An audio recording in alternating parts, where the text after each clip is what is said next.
The Galactic Council chamber buzzed with the low hum of countless species, their bioluminescent skins, twitching antennae, and flickering displays, creating a cacophony of motion and light. At the center of the amphitheater stood General Therox, his crimson exoskeleton gleaming under the Council's biolights. Known as a warrior philosopher, Therox commanded the respect of even his staunchest adversaries. His mandibles clicked rhythmically, signaling that he sought silence. Esteemed members of the Council, Therox began, his voice reverberating through the chamber. I stand before you not to recount the tales you dismiss as exaggerations, but to remind you of a truth etched into the annals of our history. Never cross Earth. The murmurs died instantly, replaced by a tense stillness. Earth, the word itself carried an unspoken weight, a reminder of a battle that had shaken the Federation to its core. For many in the room, the memory was distant, academic, even, but for Therox, it was seared into his very being. A younger ambassador, her scales glittering with defiance, broke the silence. General, forgive my bluntness, but Earth is a backwater planet. Its people are primitives with an inflated reputation. Surely you don't expect us to cower before. They are primitives no longer, Therox interrupted, his tone sharp. But it is not their technology that makes them dangerous. It is their guardian. At this, the chamber erupted into a frenzy of whispers. The Guardian, a name that conjured both curiosity and dread. The ambassador scoffed, crossing her arms. A myth, a tool of propaganda. Nothing more. Therox stepped forward, his imposing figure casting long shadows. Then allow me to recount the day I learned otherwise. Decades earlier, Therox had commanded the fleet that first challenged Earth's sovereignty. At the time, humanity was a fledgling civilization, their interstellar travel crude by galactic standards. The Federation, eager to bring Earth into its fold, had offered them the usual terms: assimilation or subjugation. When Earth refused, Therox had been sent to enforce compliance. We underestimated them from the start, he admitted, his voice tinged with something uncharacteristic: regret. Their ships were outdated, their strategies rudimentary. But they had one weapon we could not counter. The memory was vivid. His fleet had descended on Earth's orbit, confident in their superiority. But before the first volley could be fired, a single vessel emerged, a sleek, black craft unlike anything the fleet had encountered. It bore no insignias, no markings. Only a single, cryptic broadcast preceded its arrival. You are not welcome here. Therox's mandibles twitched at the recollection. It was not the size of the craft, nor its firepower, that struck fear into us. It was the pilot. The vessel moved with impossible precision, weaving through Therox's ships as if anticipating their every maneuver. Its weaponry was devastating yet exacting, disabling key systems without unnecessary destruction. Within minutes, Therox's fleet was in disarray. It wasn't just a battle, he said, addressing the Council. It was a lesson. The pilot, human, yet enhanced beyond recognition, fought as if the universe itself had no secrets from them. And when they spoke, it was not to taunt but to warn. He paused, letting the weight of his words settle. They called themselves the Guardian, and they made it abundantly clear. Earth would not bow to anyone. In the present, the Council chamber was silent. Even the skeptical ambassador seemed subdued, though her expression remained skeptical. Therox stepped closer, his tone softening. I tell you this not to glorify Earth, but to save you from repeating my mistake. I lost more than ships that day. I lost the lives of countless warriors who believed in my leadership, and I lost the belief that dominance guaranteed victory. Another voice broke the silence, this one older, deeper. It belonged to Counselor Drexel, a figure of considerable stature within the Federation. General, your story is compelling, but surely you don't mean to suggest that one human could stand against the might of the entire Federation. Therox met Drexel's gaze, his multifaceted eyes glinting. One Guardian is all they need. Their strength is not in numbers or resources, but in their resolve. To challenge them is to invite annihilation, not because they seek it, but because they will ensure it. The chamber buzzed once more, though this time with unease rather than dismissal. Therox stepped back, his claws clasped behind him. Do not mistake this for submission. Earth does not seek war, but if war comes to them, they will answer, and they will not relent. As the session adjourned, the ambassador approached Therox, her earlier defiance replaced with a hint of curiosity. General, you speak as if you admire them. Therox tilted his head, his mandibles clicking thoughtfully. Admiration is not the word. Respect, perhaps, and a deep understanding that some forces are better left unprovoked. The ambassador nodded, her skepticism softened but not entirely erased. As she turned to leave, Therox muttered to himself, "It is not Earth we fear, but what they have become to survive." And with that, the stage was set, the seeds of doubt and curiosity planted. The Guardian's shadow loomed large, promising revelations and perhaps a reckoning in the chapters to come. The laboratory was silent except for the rhythmic hum of energy conduits running deep beneath Earth's surface. Dr. Elena Kovacs stood alone, staring at the shimmering hologram of a man projected above her console. His features were sharp, determined, yet tinged with exhaustion. This was Daniel Thorne, the Guardian. Not a myth, not a machine, but a man. Kovacs sighed, rubbing her temples. It had been 20 years since the Guardian project began, and the weight of its consequences never left her. Thorne was more than a soldier. He was Earth's last line of defense, a living testament to humanity's determination to survive in a hostile galaxy. Yet as she studied his latest combat reports, she couldn't shake the gnawing guilt. The nanotech coursing through his body granted him unparalleled power, but exacted a heavy toll. Every battle cost him a piece of his humanity, a fragment of his life.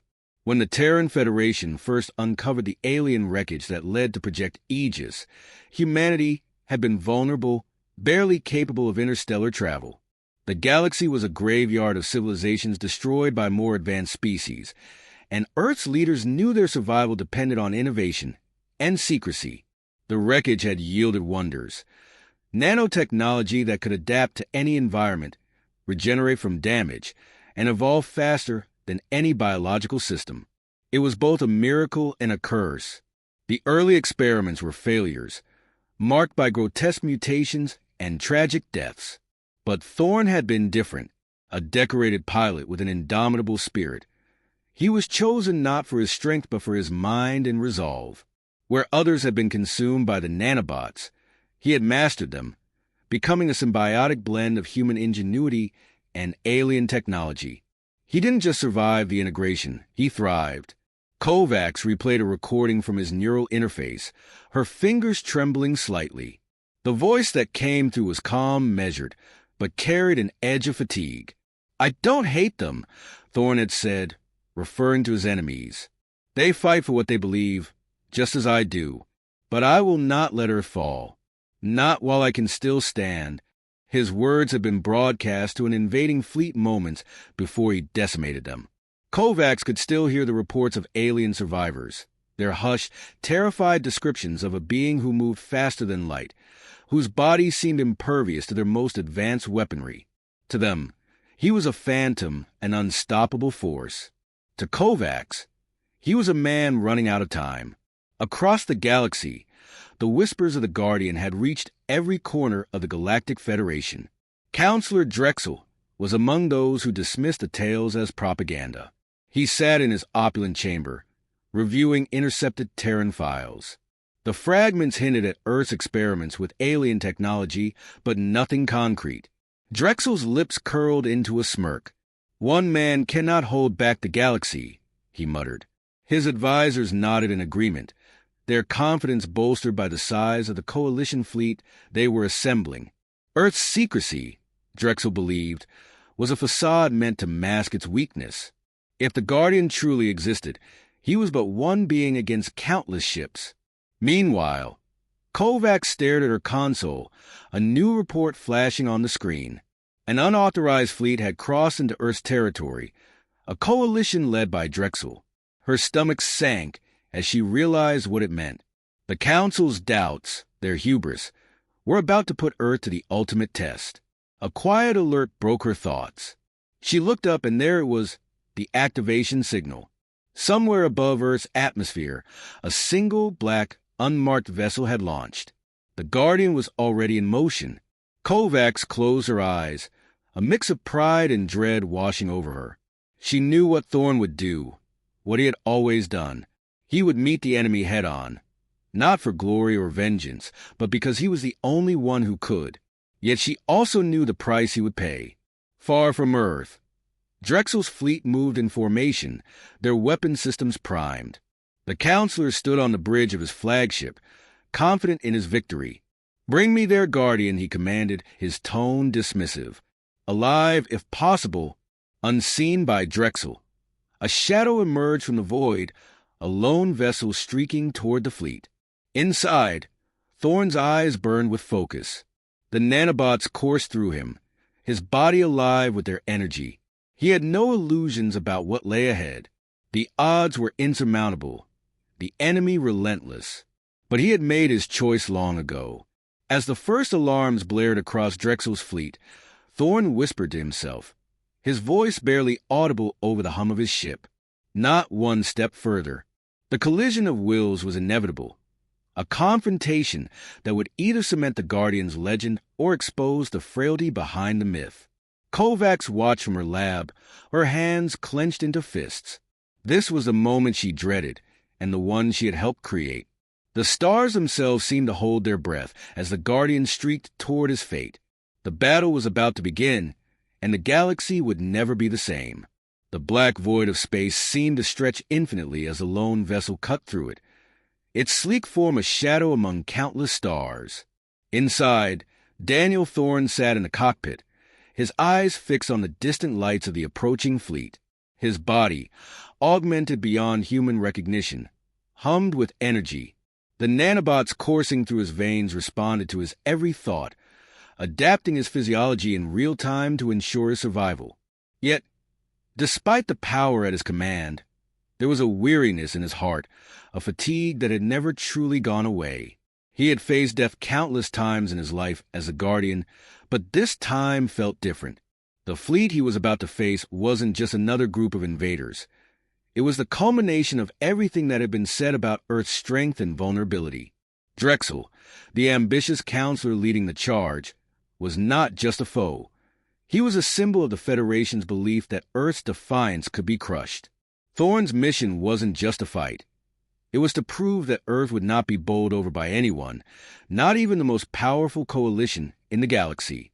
The comms link blinked to life, and a voice crackled through.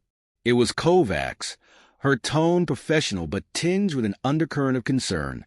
"Guardian, we've intercepted their transmissions. They believe you're a myth, an anomaly. They think you're just one man against an army." Thorne's lips twitched into a grim smile, though there was no humor in it. He had always known that belief in his singularity was both a gift and a curse. They feared the idea of one human standing against an entire fleet because they didn't understand the cost of what he had become. They didn't know that every battle drained a little more of his soul, that with every mission, the man inside the machine faded further. "I'll show them their mistake," he replied, his voice firm despite the weariness creeping into his bones. "Tell them to stand by. The war starts now." As Thorne's vessel neared Drexel's fleet, the cold, calculated precision of the Coalition's formation became clear. Dozens of ships, massive war cruisers, nimble interceptors, and dreadnoughts, lined up like a wall of metal and firepower. Their weapons were primed, their shields at maximum capacity. They had anticipated the arrival of Earth's Guardian, but they had no way of knowing what they were truly up against. Drexel stood at the helm of his flagship, his sharp features set in an expression of unshakable confidence. He had no doubt that Earth's so-called champion would fall before his might.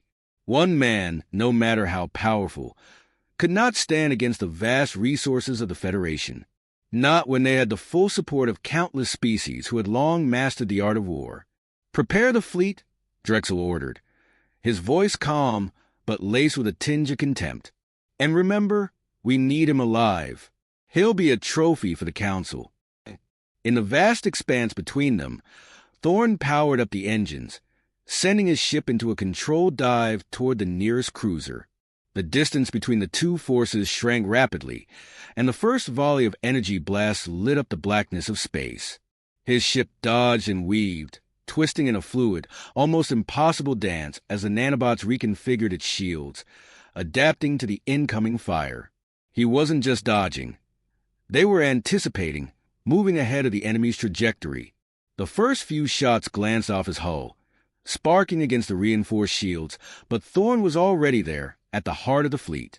His ship surged forward, its cannons unleashing a volley of pinpoint destruction. In a flash, the first cruiser was gone, its massive form disintegrating into a cloud of debris. Across the battlefield, panic rippled through Drexel's forces. They had expected resistance, but not this. Not one man cutting through their defenses like a blade through cloth. Concentrate all fire on him. Drexel barked. His voice was no longer calm. There was a hint of desperation now. Do not let him escape. The fleet responded in kind, a storm of lasers and plasma bolts tearing through the blackness toward Thorn's vessel. But he was faster than they anticipated. Every movement, every evasive action seemed preordained. His ship twisted and turned, using the surrounding wreckage as cover, reconfiguring in mid-flight to counter the oncoming barrage. Thorn's heart raced, the rush of battle, the thrill of being in control. He had never truly felt this alive, even as he knew the cost. But the weight of his existence bore down on him. The knowledge that each encounter, each destruction, would drive him further away from the man he once was. Back on Earth, Kovacs watched the unfolding battle from her terminal, her eyes scanning the data streams pouring in from the battlefield. The Guardian was unstoppable, but she couldn't shake the nagging feeling in her gut. She knew this could very well be his final mission. The nanobots had evolved him beyond what any human should endure, and with each battle, the toll on his body deepened. The Guardian was a living weapon, but weapons could only last so long. The thought twisted in her stomach. She had helped create him, helped make Earth's most formidable defense. But she was also the architect of his destruction. The Guardian was Earth's savior and its curse. "Hold on, Daniel," she whispered, though she knew he couldn't hear her. "Please hold on." In the heart of Drexel's fleet, the battle raged on. Thorn moved through the carnage like a force of nature, his ship gliding with inhuman precision as enemy vessels exploded around him. The tide had turned, and the once confident coalition fleet was now reeling. But Drexel would not relent. "Deploy the dreadnought," he ordered, his voice shaking with anger. "We end this now." The massive warship lumbered into position, its guns charging with an intensity that could obliterate a planet. Thorn knew it was coming. He had faced ships like it before, and he knew it would take everything he had to survive. But it wasn't just about survival anymore. It was about proving that Earth would never be anyone's pawn. Not as long as the Guardian still stood.